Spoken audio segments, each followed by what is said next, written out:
Forum Komunikasi Masyarakat Penaron (FKMP) yang diketuai oleh Surat Mansah bersama dengan keluarga besar MWCNU Kecamatan Penaron Kabupaten Aceh Timur setelah mengadakan acara buka bersama dan sholat berjamaah melanjutkan acara serah terima rumah Bapak Saili korban kebakaran rumah pada tanggal 12 Maret 2024 tepat pada hari puasa pertama di bulan suci Ramadan tahun 1445 Hijriah.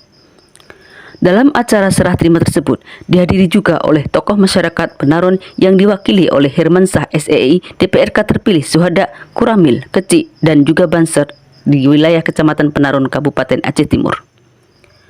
Bapak Saili dan keluarga selain mendapat bantuan berupa rumah layak huni pakai, juga mendapat bantuan berupa uang tunai, sembako, dan juga pakaian lainnya. Harapan Ketua FKMP, semoga apa yang telah diberikan kepada keluarga korban, Bapak Saili dan keluarga dapat bermanfaat dunia dan akhirat. Jayalah selalu FKMP. Dari KOA Penaron TV melaporkan.